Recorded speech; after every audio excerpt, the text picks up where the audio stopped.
चलिए जल्दी बताओ बच्चे इस क्वेश्चन का आंसर, फिर हम आगे स्टार्ट करेंगे।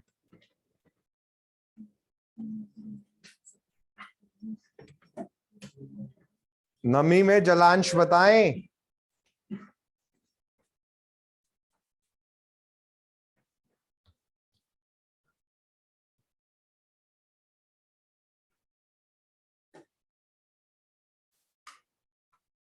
कौन से एग्जाम में आया है क्वेश्चन ये?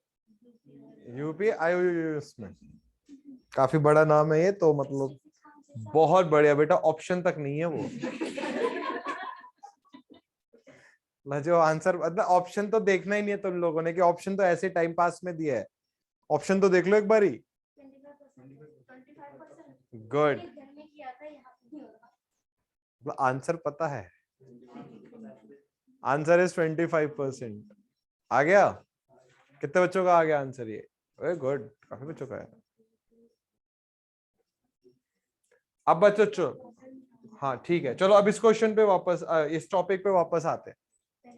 इसका आंसर लिख लीजिए, 25% है। और बच्चों ये क्वेश्चन पहले इंजीनियरिंग सर्विसेज में ही आया था। चल, जो अभी दिया है। अबे यार, जिसका आंसर बताया है। अब इधर सुन लीजिए, हेडिंग डालिए effect of soil structure on compaction. बहुत ही ज्यादा इंपॉर्टेंट टॉपिक है ये।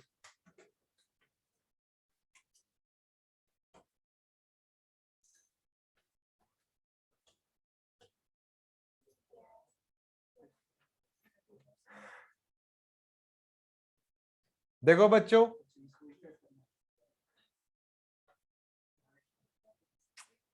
बच्चे इधर देखिए, जैसे अभी हम डिस्कस कर रहे थे कि सेम गामा डी दो डिफरेंट वाटर कंटेंट पे मिल रहा है। इस वाटर कंटेंट पर भी गामा डी है और इस वाटर कंटेंट पर भी सेम गामा डी है। तो हमें ये लग सकता है कि अगर गामा डी सेम आ रहा है तो सॉइल की प्रॉपर्टीज भी सेम होंगी, बट ऐसा नहीं है। ओएमसी के लेफ्ट साइड में, जहां ओएमसी से कम वाटर कंटेंट है, जिसको ड्राई ऑफ ओएमसी बोलते हैं, और ओएमसी से ज्यादा वाटर कंटेंट है जहां, जिसको वेट ऑफ ओएमसी बोलते हैं, क्ले का स्ट्रक्चर अलग अलग है। ड्राई ऑफ ओएमसी पे क्ले का स्ट्रक्चर है फ्लोक्यूलेटेड, और वेट ऑफ ओएमसी पे क्ले का स्ट्रक्चर है डिस्पर्स्ड। और अभी आपने देखा फ्लोक्यूलेटेड और डिस्पर्स्ड में क्ले की प्रॉपर्टीज क्या है? अलग अलग है। फ्लोक्यूलेटेड में शियर स्ट्रेंथ वो हाई दिखा रहा था, डिस्पर्स्ड में कम दिखा रहा था। कंप्रेसिबिलिटी फ्लोक्यूलेटेड में कम थी, डिस्पर्स्ड में हाई थी। इस बेसिस पर जो क्ले है उसकी प्रॉपर्टीज अलग अलग आती। अब एक बड़ा अच्छा क्वेश्चन बनता है, वो ऐसे बोलेंगे आपसे कि एक गिवन क्ले को ड्राई ऑफ ओएमसी पर कॉम्पैक्ट किया गया, तो बताइए ये ज्यादा श्रिंक होगा, कम श्रिंक होगा, या क्या करेगा? इसको अभी हम सीखेंगे, ठीक है? बट उससे पहले थोड़ा सा लिख लीजिए, ये लिखिए या ये छोड़िए। आप पहले हेडिंग तो डाल ही दिए ना आप लोगों ने? हेडिंग डालिए, effect of soil structure on compaction.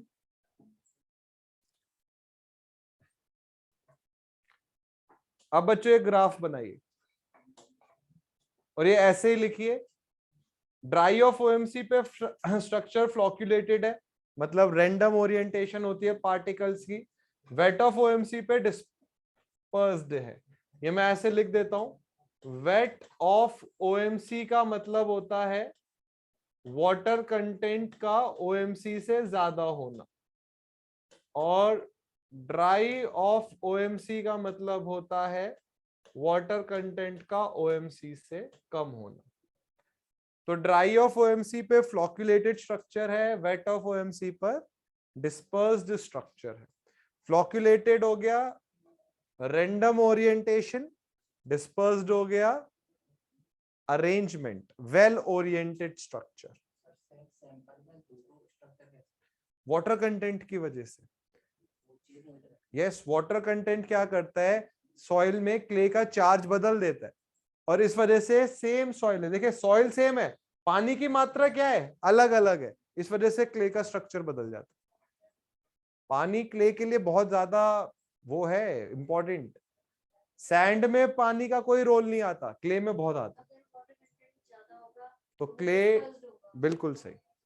ज्यादा भी ना बोल के ये बोल दें कि अगर ओएमसी से ज्यादा होगा और ओएमसी से कम होगा तो फ्लॉक्यूलेटेड रहेगा। तो अभी डिपेंड करता है कि भले ही सेम गामा डी मिल रहा है बट एक जगह स्ट्रक्चर है फ्लॉक्यूलेटेड, एक जगह डिस्पर्स, तो प्रॉपर्टीज अलग अलग मिलेंगी।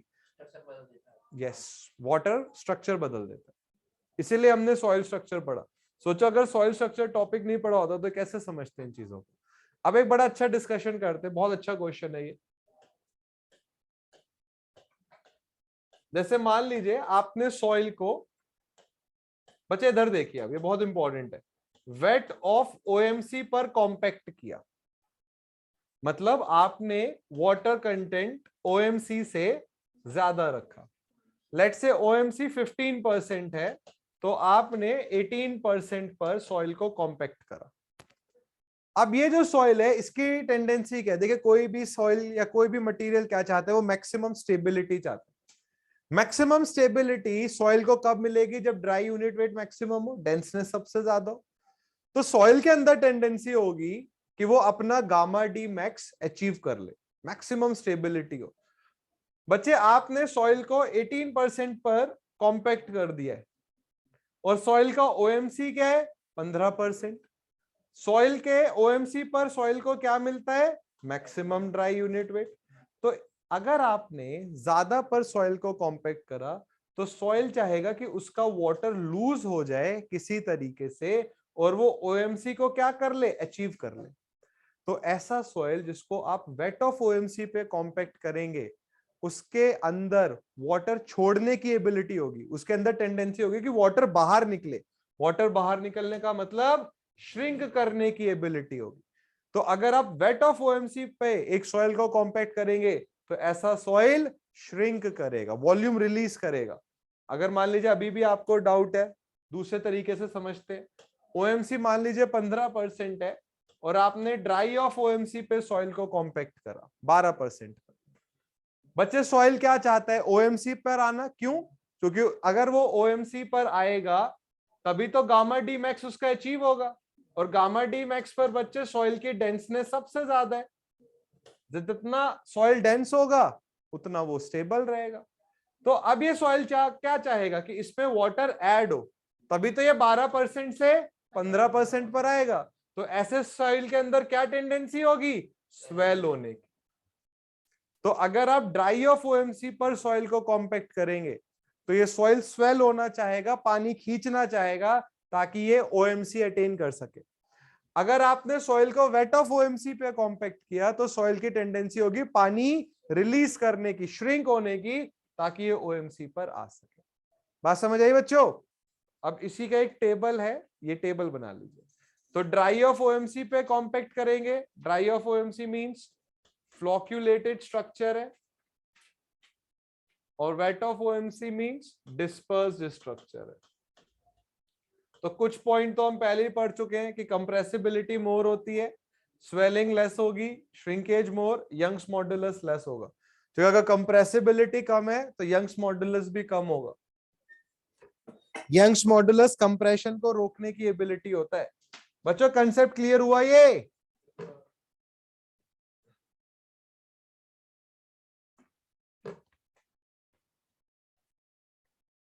इस पर काफी क्वेश्चंस दिखेंगे।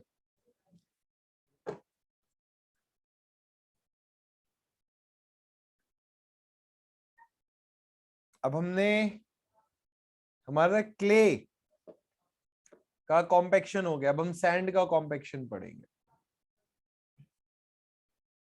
और आप देखेंगे कि सैंड के कॉम्पैक्शन में कुछ बहुत ज्यादा चीजें नहीं है, एक सिंपल सा ग्राफ है, बस उसको समझना है।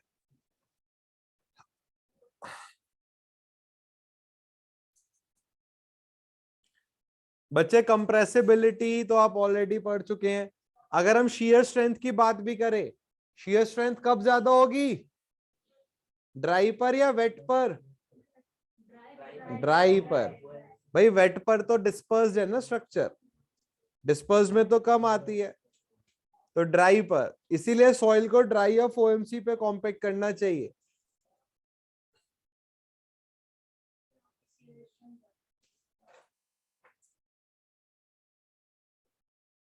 अब जैसे आपने लेबोरेटरी में पता कर लिया कि 15% लेट से ओएमसी है, कि जिस सॉइल पर आपको कंस्ट्रक्शन करना है अगर उसका वाटर कंटेंट 15% हो जाए तो मैक्सिमम ड्राई डेंसिटी मिलेगी।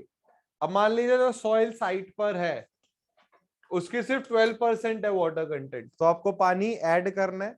तो आपने देखा होगा कंस्ट्रक्शन से पहले पानी का छिड़काव किया जाता है, स्प्रिंकलिंग ऑफ वाटर किया जाता है।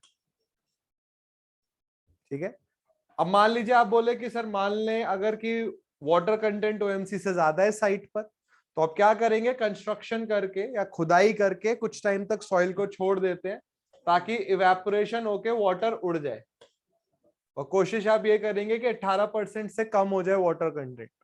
दोबारा टेस्टिंग करके मान लीजिए 14% रह गया वाटर कंटेंट, तो फिर से क्या करेंगे, स्प्रिंकलिंग, पानी का छिड़काव फिर से कर दिया जाएगा। ठीक है बच्चों, चलिए हेडिंग डालिए कॉम्पेक्शन ऑफ सैंड। ये एक तरीके से अभी तक आप क्ले का कॉम्पेक्शन पढ़ रहे थे।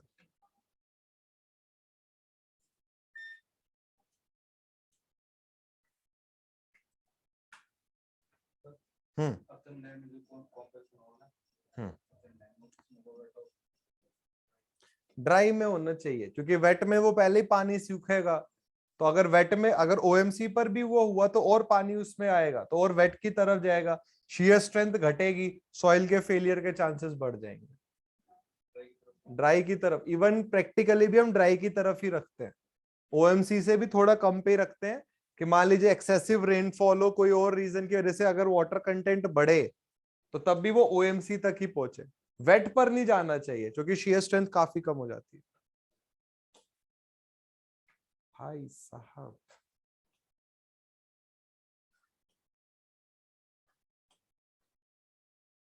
तुम्हारा फेवरेट टॉपिक भी है यहाँ पर, आंखों में अलग ही चमक, क्या, माय गॉड, हाइड्रोमीटर।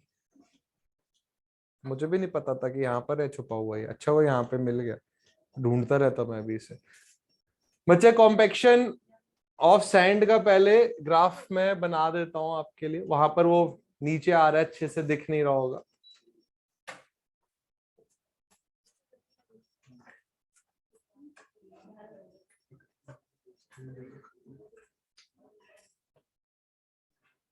क्या करना है,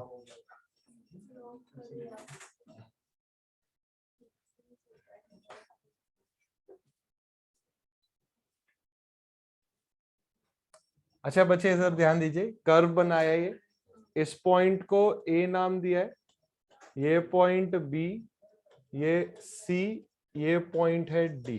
पहले फिगर बनाइए, फिर हम ये सीखेंगे कि ये ऐसे क्यों हो रहा है, नीचे जा रहा है फिर ऊपर जा रहा है और फिर नीचे आया।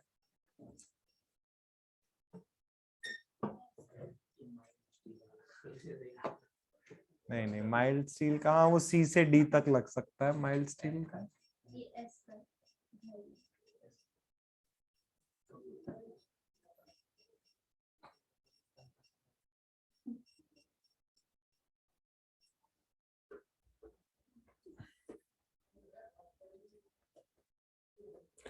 बच्चे ए पॉइंट पर वाटर कंटेंट 0 है, तो डिग्री ऑफ सैचुरेशन भी क्या है यहां पर,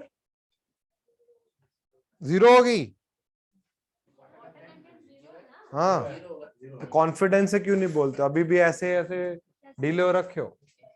अगर ए पॉइंट पर वाटर कंटेंट 0 है तो डिग्री ऑफ सैचुरेशन भी 0 होगा। ठीक है, तो बच्चे मान लीजिए ये सॉइल में सैंड के ये पार्टिकल्स है, अभी वाटर कंटेंट 0 है, तो जैसे जैसे आप वाटर ऐड करते हो सॉइल में, इनिशियली क्या होता है, सैंड पर वाटर की एक लेयर जम जाती है, और ये लेयर क्या करती है, पार्टिकल्स को दूर लेके जाती है।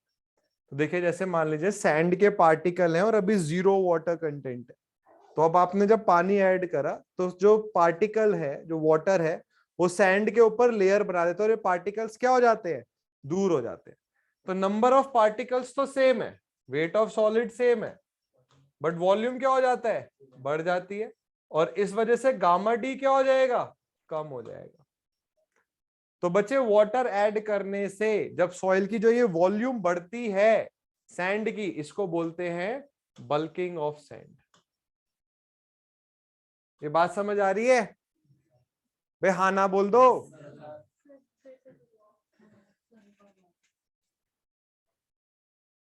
देखिए, ए पॉइंट पर जो सॉइल है वो ड्राई स्टेट में, ठीक है। अब आपने थोड़ा सा वाटर ऐड करा, तो वाटर क्या होता है, ये सॉइल या सैंड पार्टिकल के पास एक लेयर बना लेता है, ठीक है, पानी के इधर जम जाता है। ऐसे आप मानिए कि जैसे 2 फुटबॉल है या 4 फुटबॉल है, थोड़ा सा आपने पानी ऐड करा, तो सैंड क्या करता है या पानी क्या करता है, इन पार्टिकल्स के बीच में आके इनको दूर कर देता है। तो नंबर ऑफ बॉल्स तो सेम है, 4 ही है, बट वॉल्यूम क्या हो गई, बढ़ गई। तो बच्चे सॉलिड्स में कोई चेंज आया नहीं और वॉल्यूम इंक्रीज हो गई, तो गामा डी क्या हो जाएगा, डिक्रीज हो जाएगा। तो जब आप वाटर कंटेंट 0 से थोड़ा बढ़ाते हैं सैंड के केस में, तो इसकी वॉल्यूम बढ़ती है और इस वजह से गामा डी क्या हो जाता है, कम हो जाता है। इस चीज को बोला जाता है बल्किंग ऑफ सैंड। तो बल्किंग ऑफ सैंड का मतलब होता है सैंड की वॉल्यूम का इंक्रीज होना जब वो वाटर के कांटेक्ट में आती है। तो मान लीजिए आप ड्राई सैंड को लेकर आए, आपने बाहर रख दी, ठीक है, कंस्ट्रक्शन के टाइम पर, तो सैंड क्या करता है, एटमॉस्फेयर से वाटर खींच लेता है और वॉल्यूम इसकी बढ़ जाती है। तो आप बोलेंगे सर इसमें दिक्कत क्या है वॉल्यूम बढ़ने में, सॉइल क्या हो जाएगा, लूज हो जाएगा। बात समझ आ रही है बच्चों? और अगर सॉइल लूज हो गया तो कंस्ट्रक्शन के लिए ये काफी बड़ी दिक्कत है।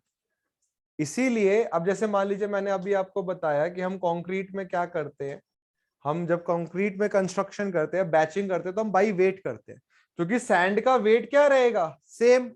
क्यों सेम रहेगा, क्योंकि सॉलिड पार्टिकल्स क्या है, सेम है, बट सैंड की वॉल्यूम क्या हो जाएगी, ज्यादा हो जाएगी।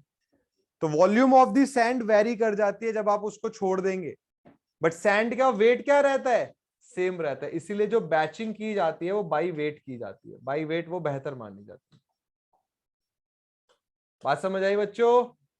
अब जो बैचिंग है इसका इफेक्ट मैक्सिमम होता है बी पॉइंट पर, और इस टाइम पर वाटर कंटेंट 4 to 5% होता है। तो एग्जाम में आता है कि बल्किंग ऑफ सैंड का मैक्सिमम इफेक्ट कहां पर देखा जाता है, 4 to 5% के वाटर कंटेंट पर, मतलब 4 to 5% के वाटर कंटेंट पर पार्टिकल सबसे दूर होते हैं। अब आपने और पानी ऐड करा, तो जब आप एडिशनल पानी ऐड करते हैं तो जो ये थिन लेयर है ये बर्स्ट हो जाती है, ये टूट जाती है, और पार्टिकल्स क्या होते हैं, करीब आ जाते हैं। करीब आने का मतलब अब वॉल्यूम क्या हो जाएगी, कम हो जाएगी, तो ड्राई यूनिट वेट क्या होगा, बढ़ना शुरू हो जाएगा। और आपने देखा बल्किंग के बाद क्या हो रहा है, अब वाटर कंटेंट बढ़ा रहे हैं तो ड्राई यूनिट वेट बढ़ रहा है, क्योंकि वॉल्यूम अब कम होनी शुरू हो गई। सी पॉइंट पर डिग्री ऑफ सैचुरेशन 100% होती है, और इस टाइम पर मैक्सिमम ड्राई डेंसिटी मिलती है। अब आपने बोला कि अच्छा और वाटर ऐड करते हैं, तो जब आप और वाटर ऐड करेंगे, अब वाटर का मॉलिक्यूल क्या करता है, सैंड के मॉलिक्यूल को रिप्लेस कर देता है, वेट ऑफ सॉलिड्स फिर घटने शुरू हो जाते हैं और गामा डी भी कम हो जाता है। बात समझ आई बच्चों? इसको थोड़ा सा लिख लीजिए। तो ग्राफ तो आपने बना ही लिया है, ये लिख लीजिए, कि लिख लेंगे तो ज्यादा टाइम तक याद रहेगा। तो at W equals to 0 point A is observe, S भी 0 है, डिग्री ऑफ सैचुरेशन 0 है।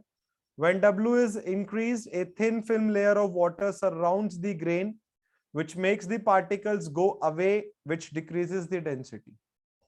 This phenomena is known as bulking of sand. It occurs at the water content of 4 to 5%. या तो सॉइल को ड्राई स्टेट में compact करिए या fully saturated state में, तो सबसे अच्छे रिजल्ट्स मिलते हैं।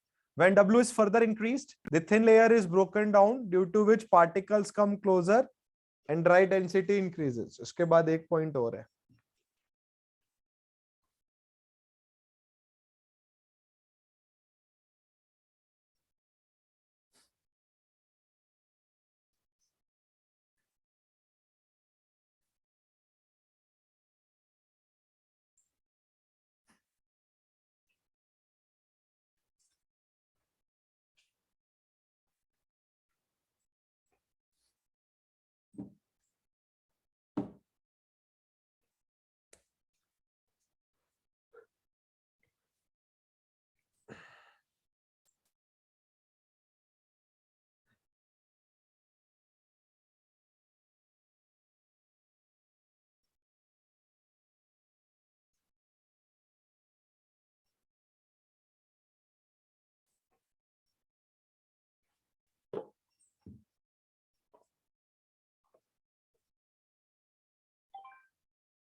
बल्किंग का इफेक्ट मैक्सिमम है, इसलिए देखो आप जो फिगर आप देखेंगे वहां ड्राई डेंसिटी क्या है, मिनिमम है। क्यों मिनिमम है? क्योंकि उस टाइम पे वॉल्यूम मैक्सिमम है। 20 to 25% वॉल्यूम बढ़ जाती है बल्किंग की वजह से, मतलब सॉइल काफी ज्यादा लूज हो जाता है। देख लिया बच्चों? क्या 4 to 5% पे? हाँ, जब बल्किंग ऑफ सैंड का इफेक्ट मैक्सिमम होता है तो वॉल्यूम 20 to 25% तक बढ़ जाती है। So this pattern is observed till point C where S is 100%. Beyond point C, water molecule replaces the solid particles which decreases the density. अब बच्चों हमारा कॉम्पेक्शन भी इसी के साथ कंप्लीट हो गया है। अब हम एक टॉपिक पढ़ेंगे, छोटा टॉपिक, विच इज हाइड्रोमीटर। नहीं, क्या वो भी बताते हैं, उसमें थोड़ा याद करने वाला पार्ट होता है। घटती चली जाएगी और कम होती चली जाएगी। नहीं, कम होती चली जाएगी ना, वाटर सॉलिड को लगातार हटाता चला जाएगा। गामा पानी बहना ही शुरू हो जाएगा, पानी में सॉलिड पार्टिकल्स कम होते चले जाएंगे, सॉइल स्टेट बदलता चला जाएगा अपनी।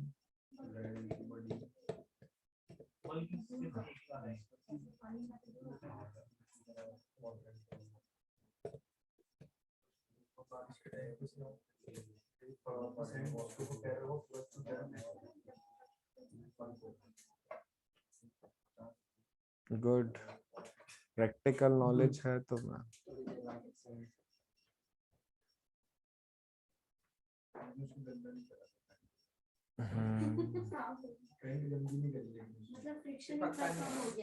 हाँ, फ्रिक्शन की बात नहीं है यहाँ, शेयर स्ट्रेंथ कम हो जाती है। चलो बच्चों,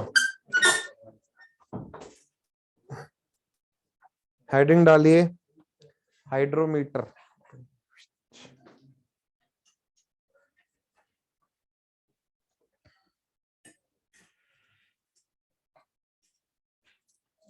ऐसे बोलना नहीं चाहिए, बट मतलब देखे कितने साफ सुथरा लिखा हुआ है।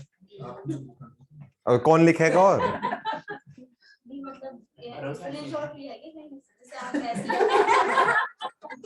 नहीं, सही कह रही है, स्क्रीनशॉट ही लिया है आईपैड से। ये पहले आईपैड पे मैंने पेंसिल से लिखा, जो आईपैड एप्पल पेंसिल होती है। मेडिजी के नोट्स आते हैं ना, उनकी होती है। ऐसे घुसन मारूंगा ना, खुद बनाया मैंने, कहीं से छाप, यही काम रह गया मेरे। ये जैसे क्या है ना, एप्पल आईपैड पर पहले लिखा है इसको, फिर वहां से इसका स्क्रीनशॉट, और फिर जो पावर पॉइंट होता है वहां पर फिर इमेज में जाके इसको पेस्ट किया। नहीं, मैं तो लिखना बहुत पसंद है, तो ब्लॉगिंग भी बहुत करी है। मतलब तुम वो सुप्रीम कोर्ट की मैं नहीं मान रहा। सही बात है, मतलब कि मैं नहीं मानता कि अच्छा सॉरी यार, मैं झूठ बोल रहा था कि ये नहीं माना।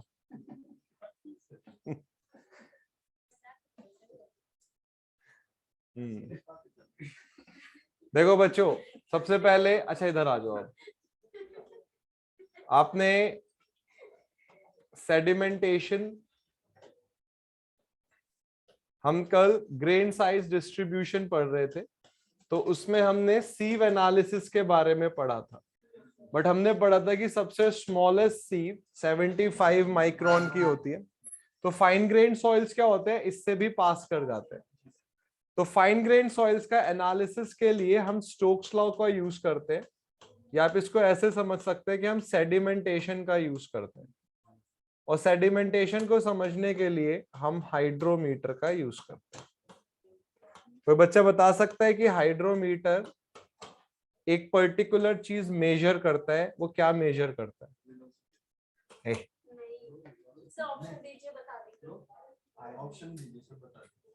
आई डोंट नो, पहला option. I should know. Why should I know?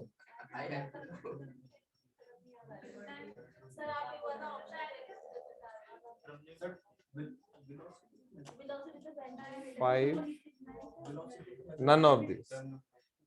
नहीं, वेंचुरीमीटर क्या मेजर करता है? रुक जा बेटे, उसने कुछ बोला, क्या मेजर करता है? डिस्चार्ज। अच्छा हाँ, वही डिस्चार्ज कि हाँ हाँ सब सेम है। पिटॉट वेलोसिटी मेजर करती है। Very good. हाइड्रोमीटर एक सॉल्यूशन का स्पेसिफिक ग्रेविटी मेजर करता है। ठीक है, तो यहां तक का ये हमने पढ़ा हुआ है। अब देखिए, कल जो तुम फॉर्मूला कह रहे थे कि सर ये G-1 कैसे आ रहा है, गामा एस की जगह हमने G गामा W रखा और यहां से फॉर्मूला बनेगा।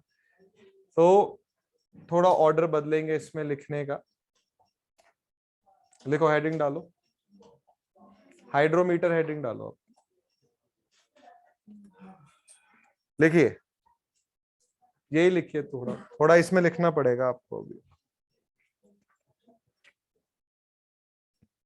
Finest sieve size is 75 micron, which implies all the fine-grained soil will pass through the sieve. Consequently, their grain distribution cannot be done through sieves.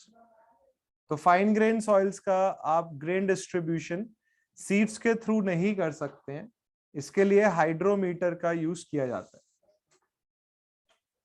In this case, hydrometer is used.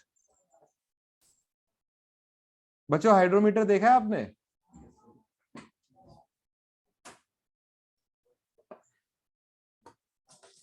मैं एक आपको hydrometer की figure भेज रहा हूँ, वहीं से भेज रहा हूँ, और मैं मतलब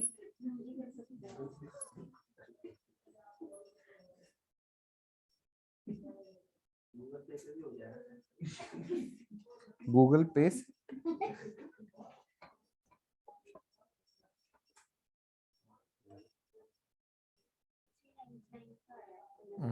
खरीद लो, लेकर आना, कल बाकी बच्चों का भी भला होगा।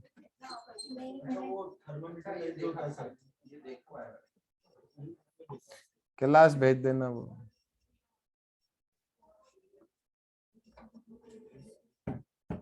जल्दी लिखो इसको। ये बस आज ही के दिन यहाँ पे खुशियां दिख रही हैं बटती हुई, कल जब न्यूमेरिकल पार्ट आएगा ना तो तब मैं देख लूंगा। आज तुम्हें हंसने दे रहा हूँ कि चलो हंस लो।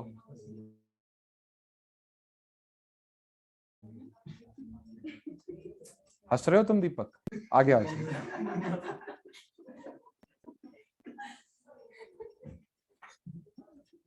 Stokes law. बच्चे वी को क्या बोलेंगे यहाँ पर? इसको एक और नाम भी दिया जाता है, सेटलिंग वेलोसिटी भी बोलते हैं। लिख लिया बच्चों यहाँ तक? जल्दी लिखो इसको।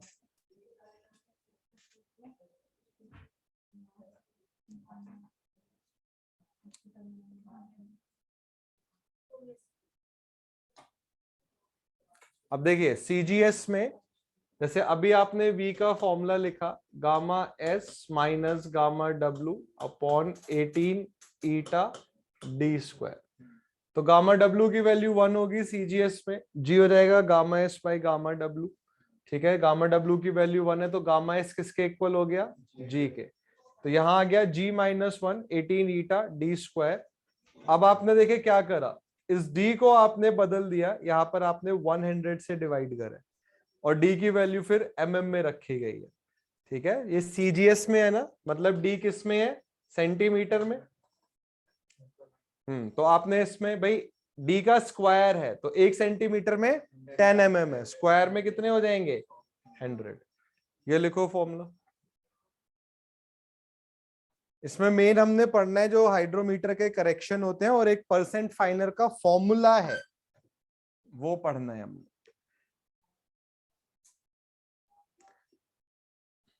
कोई बच्चा बताएगा कि स्टोक्स लॉ कहां से कहां तक एप्लीकेबल है, पार्टिकल रेंज क्या है? 1 मिनट बेटे, 1 मिनट बेटे,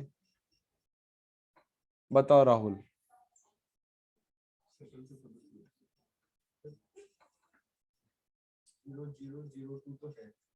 जीरो कितने जीरो हैं डेसिमल के बाद?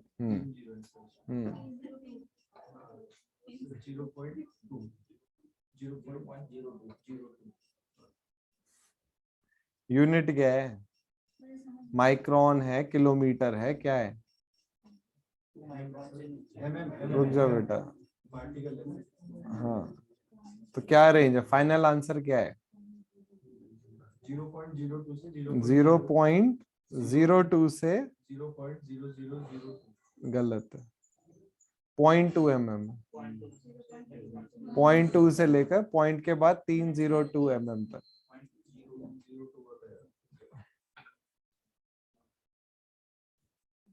बच्चे ये ईटा क्या है? Kinematic viscosity. लिख लिया यहां तक?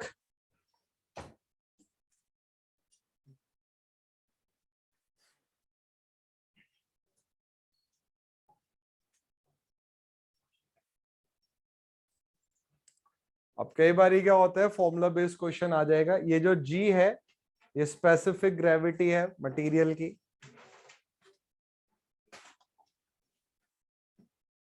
एक डेटा आपको याद रखना है बच्चे, 20 डिग्री सेल्सियस पर mu means dynamic viscosity 0.01 poise होती है। Poise is the unit of viscosity. अगर हम ये माने कि मोस्टली पार्टिकल्स का जी 2.67 के आसपास है, तो जो अभी फॉर्मूला बना था G-1, आपने जी रखा 2.67 -1 1800, ईटा की जगह 0.01 आ गया, ठीक है, और ये वैल्यू आपने पुट करी। तो आपको ये फॉर्मूला याद करना है, ये बहुत इंपॉर्टेंट है, डायरेक्ट आता है इस पर क्वेश्चन। तो जो टर्मिनल वेलोसिटी का एक जनरलाइज्ड फॉर्मूला बनाया जा सकता है 90.98 d square, where d is the diameter of the particle in mm और वेलोसिटी आएगी सेंटीमीटर पर सेकंड में। ये फॉर्मूला लिखे, ये इंपॉर्टेंट है।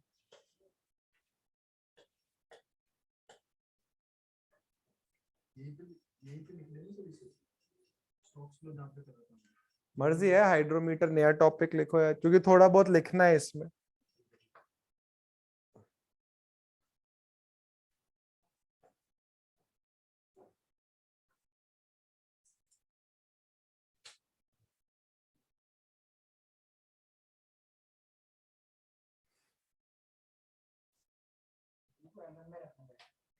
हाँ, यहाँ पर डी mm में ही है, क्योंकि आपने पीछे 100 रखा हुआ है ना। जब आप इस फॉर्मूले में v सेंटीमीटर पर सेकंड में आएगा जब आप d को mm में रखोगे, और ये कन्वर्जन हम ऑलरेडी यहाँ पर कर चुके हैं। ये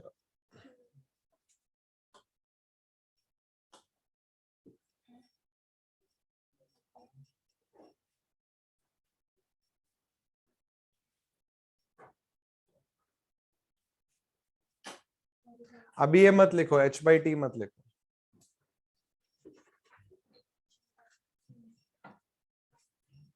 लिख लिया बच्चों? अब हेडिंग डालिए, लिखो हाइड्रोमीटर मेजर्स, हेडिंग नहीं, एक पॉइंट लिखो। लिखो hydrometer measures, hydrometer measures the specific gravity, hydrometer measures the specific gravity of a solution.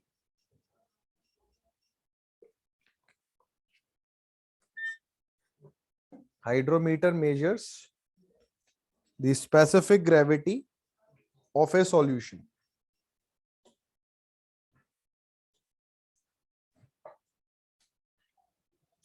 अब देखिए, तो अगर हम एक हाइड्रोमीटर की फिगर बनाए तो ये इस तरीके से आपको दिखेगा। यहां पर ग्रेडेशंस होंगी। इस पोर्शन को नेक बोला जाता है, इस पोर्शन को बोलते हैं स्टेम, और ये जो पोर्शन है इसको बोलते हैं बल्ब। जैसे जैसे आप नीचे आएंगे स्पेसिफिक ग्रेविटी की वैल्यू या यहाँ पे मार्किंग बढ़ती चली जाती है। तो ऊपर जैसे 0.995 है और बॉटम मोस्ट वैल्यू 1.03 है। अलग अलग जगह अलग अलग आपको दिखेंगे। हो सकता है आपके कॉलेज में अलग तरीके का जो हाइड्रोमीटर हो, बट हाइड्रोमीटर में क्या होता है, जैसे जैसे आप नीचे आएंगे वैल्यूज बढ़ती चली जाती है। ये जो हाइड्रोमीटर आपके सामने में बना हुआ है, आप क्या करो, एक सॉल्यूशन लो और हाइड्रोमीटर को उसमें डाल दो। तो सॉल्यूशन में क्या होगा, जब हाइड्रोमीटर जाएगा तो एक सर्टेन वैल्यू पर आके ये स्टिल हो जाएगा, रुक जाएगा, और आपको वहां से डायरेक्ट सॉल्यूशन की क्या पता चल जाएगी, स्पेसिफिक ग्रेविटी। तो हाइड्रोमीटर में जिस सॉल्यूशन की आपको स्पेसिफिक ग्रेविटी पता करनी है, जैसे पेट्रोल की डेंसिटी अगर आपको पता करनी है, इवन जब पेट्रोल चेक किया जाता है तो ऐसे ही किया जाता है, उसमें हाइड्रोमीटर डाल दिया जाता है और डेंसिटी देखी जाती है या स्पेसिफिक ग्रेविटी देख ली जाती है, फिर डेंसिटी हम निकाल सकते हैं 1000 से मल्टीप्लाई करके। तो हाइड्रोमीटर के थ्रू आप डायरेक्ट ये पता कर सकते हो कि गिवन सॉल्यूशन की स्पेसिफिक ग्रेविटी कितनी है। उसका सॉइल में कैसे यूज आता है वो अभी हम देखेंगे। तो हमें हाइड्रोमीटर की बच्चे सबसे पहले रीडिंग लेना आना चाहिए। अब हाइड्रोमीटर की रीडिंग में कुछ करेक्शन लगाया जाता है, ये हमने समझने क्या होंगे। लिखो, पहले आप हाइड्रोमीटर की ये एक फिगर बना लो इस तरीके से। तो एक तो अभी आपने हाइड्रोमीटर को वो प्रैक्टिकली उसकी फोटो देख ली है, ये ग्रेडेशन है, ये इसको बल्ब बोलते हैं, ये स्टेम है, 0.995 से लेकर 1.03 तक वैल्यू वेरी कर।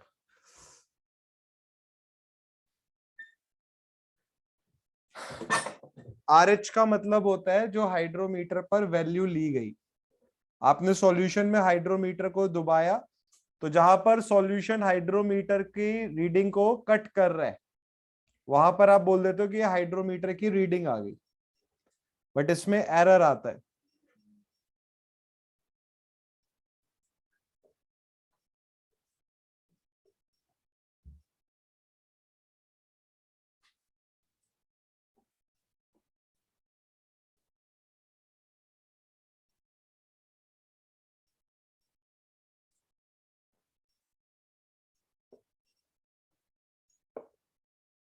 लिखो बच्चों, लिखो RH इज दी रीडिंग,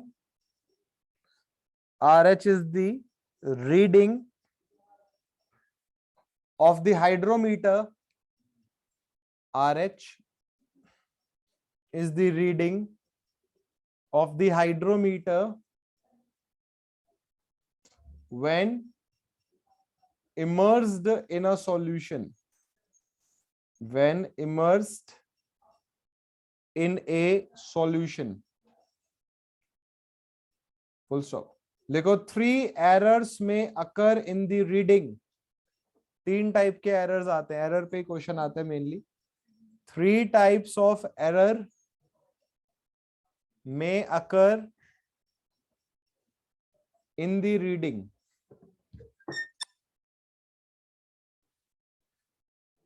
बच्चे फर्स्ट लिखिए मेनिस्कस एरर, या रुक जाइए, मेनिस्कस एरर ना लिख के करेक्शन टू मेनिस्कस लिखिए।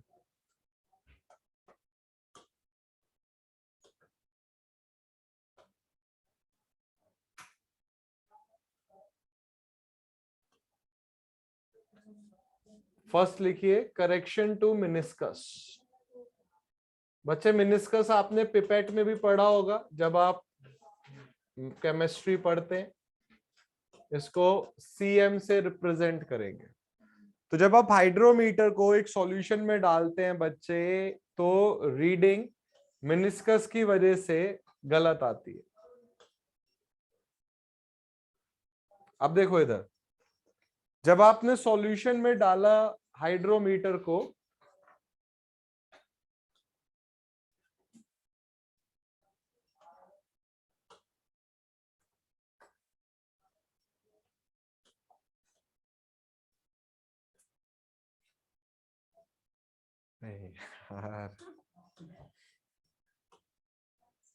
इस तरीके से मेनिस्कस आ गया, ठीक है।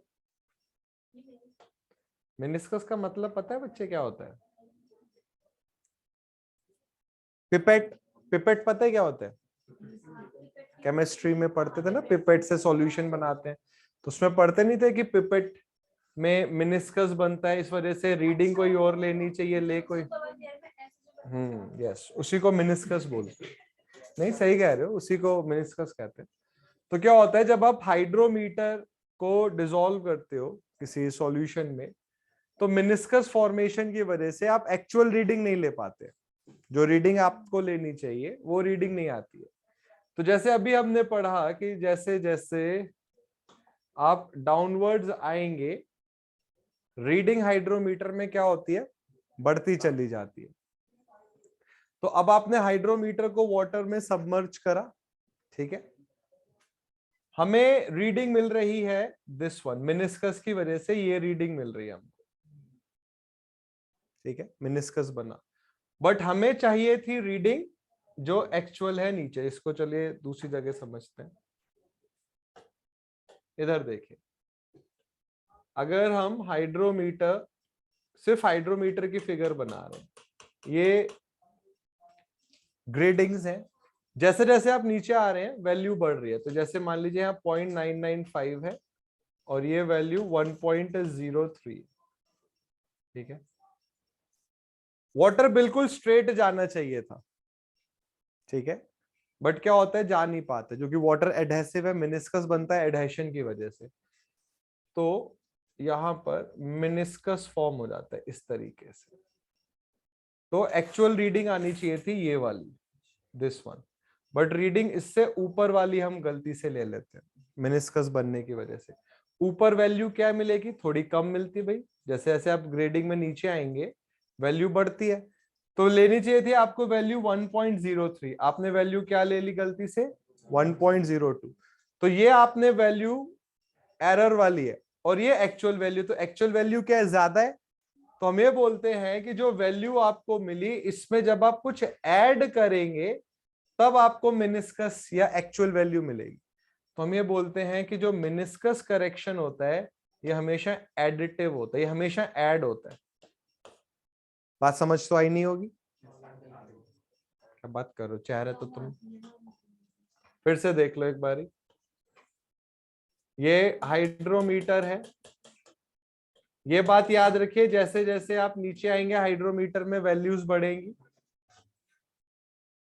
जब आप किसी भी बॉडी को वाटर में डालेंगे तो मिनिस्कस स्ट्रेट से, वाटर लेवल एकदम स्ट्रेट नहीं आता, वो इस तरीके से ड्रॉप होता है, इसको मिनिस्कस बोलते हैं। तो ये आना चाहिए था, बट जहां पर सरफेस है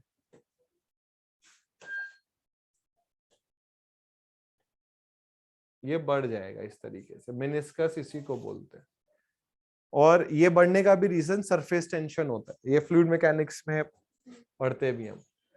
तो बच्चे जैसे वैल्यू मिलनी थी ये वाली, लेट से 1.03 मिलनी चाहिए थी, बट आपने वैल्यू ले ली 1.02। तो एक्चुअल वैल्यू के लिए आपको कुछ ऐड करना पड़ेगा, तो एरर ऐड करेंगे। तो हम ये बोलेंगे कि जो मिनिस्कस करेक्शन होता है वो हमेशा एडिटिव होता है। लिखो लिखो, meniscus correction is always additive, वो हमेशा ऐड होगा। एग्जाम में या तो फॉर्मूला पूछा जाएगा या एक और तरीका होता है। देखो, meniscus correction CM is always additive.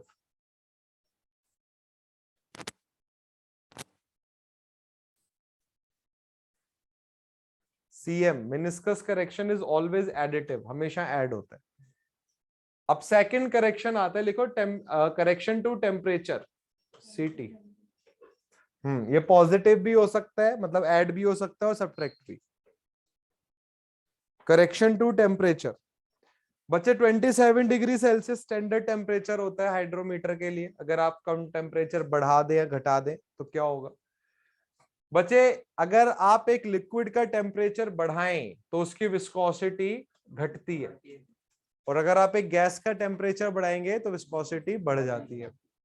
तो अब आप सोचिए, थोड़ा सा इमेजिन करिए कि ये आपने हाइड्रोमीटर एक सॉइल सैंपल में या एक सॉल्यूशन में डाला हुआ है और आपने टेम्परेचर बढ़ा दिया। तो बच्चे अगर आपने टेम्परेचर बढ़ाया तो विस्कोसिटी कम हो जाएगी, तो जो हाइड्रोमीटर है वो ज्यादा अंदर चला जाएगा सॉल्यूशन में। क्यों? क्योंकि रेजिस्टेंस नहीं मिलेगा उसको। बात समझ आइए, फिर से सुनिए, अगर आप टेम्परेचर इंक्रीज कर रहे हैं तो सॉइल की या सॉल्यूशन की विस्कोसिटी, लिक्विड की विस्कोसिटी क्या होगी? कम हो जाएगी। कम हो जाएगी तो हाइड्रोमीटर ज्यादा अंदर जा पाएगा क्योंकि रेजिस्टेंस नहीं मिल रहा। ज्यादा अंदर जाने का मतलब है कि जो रीडिंग पहले ये मिलनी चाहिए थी आप ज्यादा अंदर जाने की वजह से रीडिंग क्या मिलेगी, ऊपर की मिलेगी, और ऊपर रीडिंग बच्चे क्या होती है, लेस होती है। तो रीडिंग आपको मिल गई लेस, मिलनी चाहिए थी ज्यादा, तो आपको इस लेस रीडिंग में कुछ ऐड करना पड़ेगा, तब जाके आपका करेक्शन आएगा। तो अगर आप टेम्परेचर इंक्रीज करेंगे तो बच्चे टेम्परेचर करेक्शन होगा एडिटिव, और अगर डिक्रीज करेंगे तो ये होगा सब्ट्रैक्टिव। दोबारा समझिए इसको डिक्रीज के कंसेप्ट से, क्लियर हो जाएगा फिर। हाँ, डिक्रीज के उससे बता रहा हूं। जैसे ये हाइड्रोमीटर है, ठीक है, मान लीजिए आपने टेम्परेचर कम कर दिया, तो जब आप एक लिक्विड का टेम्परेचर कम करते हैं तो उसकी विस्कोसिटी बढ़ जाती है। विस्कोसिटी बढ़ने का मतलब ये हो गया कि हाइड्रोमीटर अब ज्यादा सॉल्यूशन के अंदर नहीं जा पाएगा। मतलब हाइड्रोमीटर, जैसे ये हाइड्रोमीटर है, पहले ये इतना अंदर चला गया था, अब ये क्या होगा, थोड़े अंदर जा पाएगा। मतलब पहले वैल्यू कम आ रही थी, भाई जितना ज्यादा अंदर होगा, ऊपर वैल्यू कम है, अब वैल्यू क्या आएगी, ज्यादा आएगी। तो बच्चे जब आप टेम्परेचर घटाएंगे, विस्कोसिटी बढ़ेगी, आपको वैल्यू मिलेगी ज्यादा, मिलनी चाहिए थी कम, तो आपको टेम्परेचर क्या करना पड़ेगा, करेक्शन घटाना पड़ेगा। तो जो टेम्परेचर करेक्शन है ये पॉजिटिव होगा कब, जब टेम्परेचर 27 डिग्री सेल्सियस से ज्यादा होगा, और सीटी की वैल्यू होगी नेगेटिव कब, जब टेम्परेचर 27 डिग्री सेल्सियस से कम होगा। विस्कोसिटी रीजन है, बात समझ आई ये, लिखो।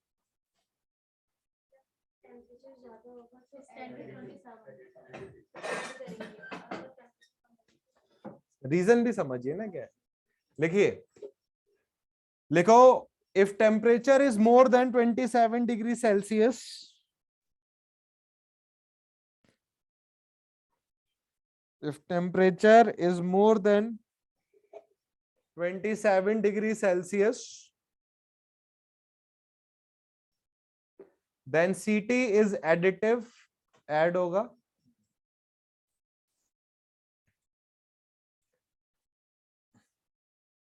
and if it is less than 27 degree Celsius, and if temperature is less than 27 degree Celsius, then it is subtractive, या then CT is subtractive, फिर वो घटेगा। लास्ट करेक्शन लिखिए, correction to deflocculating agent.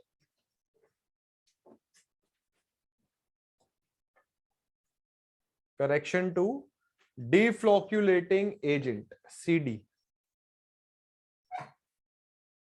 डिफ्लोक्यूलेटिंग agent को हमें डालना होता है स्टोक्स लॉ के अकॉर्डिंग।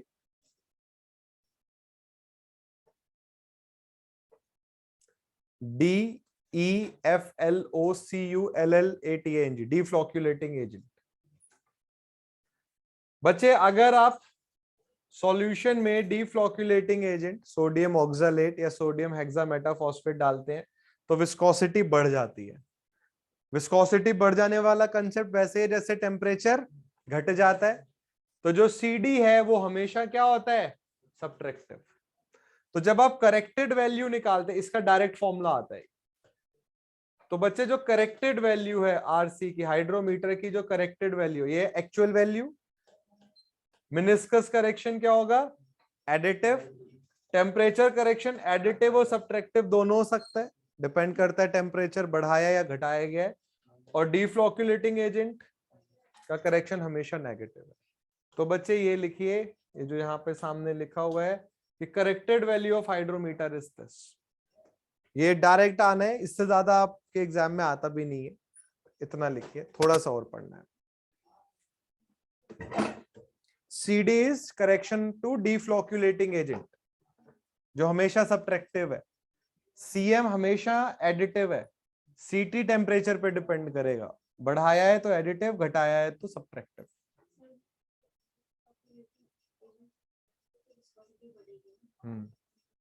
विस्कोसिटी बढ़ेगी तो हाइड्रोमीटर जितना जाना चाहिए उससे कम पर ही रह जाएगा, ऊपर रह जाएगा मतलब रीडिंग ज्यादा मिलेगी, मिलनी चाहिए थी कम, तो ज्यादा में से घटाएंगे तब कम मिलेगा, तो इसलिए CD हमेशा नेगेटिव है। इन चीजों को समझेंगे तो भूलेंगे नहीं, रटेंगे कि अच्छा एक पॉजिटिव एक नेगेटिव, तो फिर भूल जाएंगे कुछ टाइम बाद। है बेटा?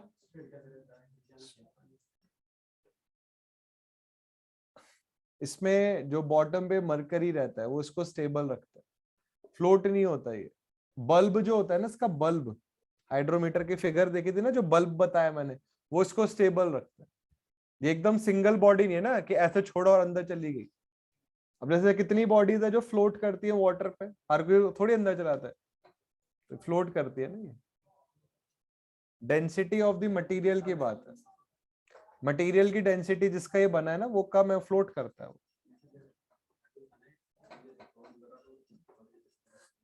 मरकरी है ना एकदम, इसका तुमने फिगर पे देखो, बॉटम पे मरकरी है ना, वो उसको स्टेबल रखता है।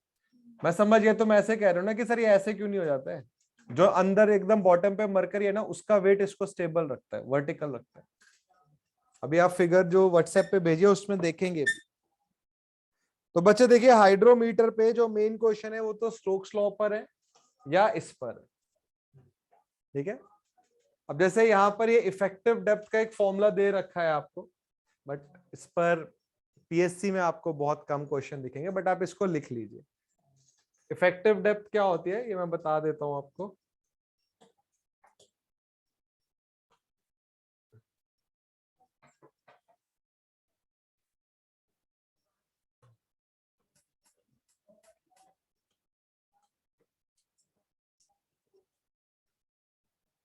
देखिए,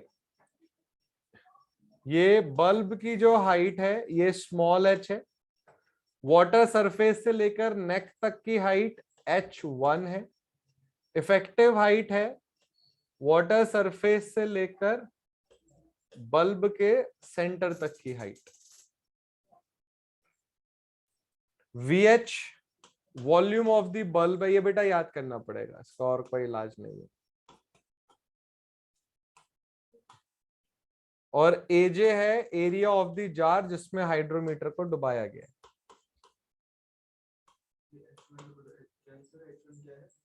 वाटर सरफेस से लेके हाइड्रोमीटर की नेक तक की हाइट। स्मॉल h है जो बल्ब है उसकी हाइट। VH है वॉल्यूम ऑफ द बल्ब, जब आप हाइड्रोमीटर खरीदते हो तो मैनुअल में VH दिखाया जाता है और H बताया जाता है।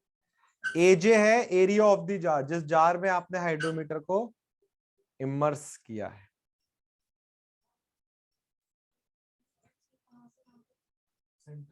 वाटर सरफेस से लेकर या सॉल्यूशन के सरफेस से लेकर सेंटर तक बल्ब के। ये थोड़ा सा याद करने वाला पार्ट है, इसीलिए मैं इसको एकदम पढ़ाना प्रेफर नहीं करता हूँ, बच्चे घूम जाते हैं इसमें।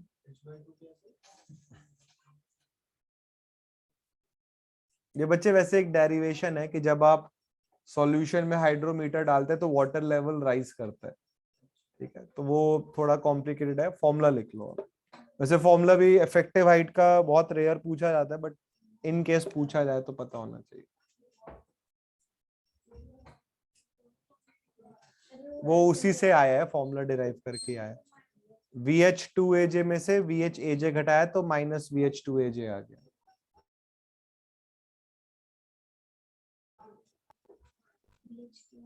VH है वॉल्यूम ऑफ द बल्ब।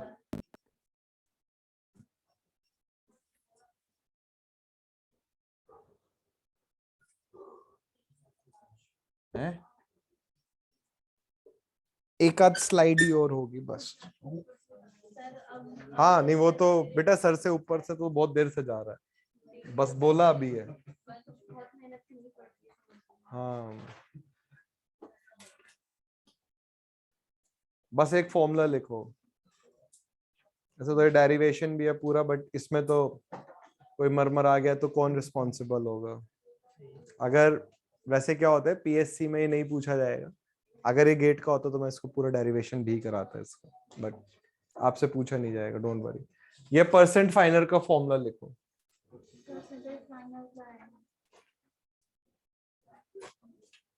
ये जो R है ये करेक्टेड वैल्यू है, मतलब जिसको अभी आप आरसी पढ़ रहे थे। जी स्पेसिफिक ग्रेविटी है। MD mass of dry soil है, जो आपने यूज करा है हाइड्रोमीटर में, जिसका आपने फाइन ग्रेन एनालिसिस किया है। हाँ, एन डैश परसेंट फाइनर। मेन आप ये फॉर्मूला याद रखिए, ये फॉर्मूला आपसे पूछा जा सकता है। मास ऑफ ड्राई सॉइल, जिसको आपने हाइड्रोमीटर में डाला और जिसका फाइन ग्रेन एनालिसिस किया है।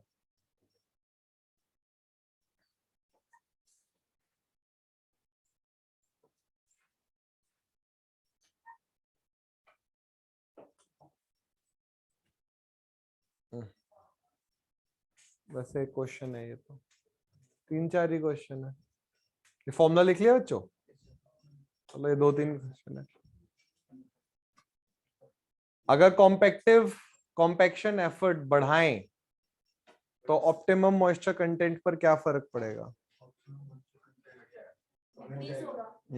डिक्रीज हो जाएगा। अभी आपने पढ़ा ना, जब आप स्टैंडर्ड से मॉडिफाइड पर आते हो तो गामा डी मैक्स बढ़ता है, बट ऑप्टिमम मॉइस्चर कंटेंट घट जाता है।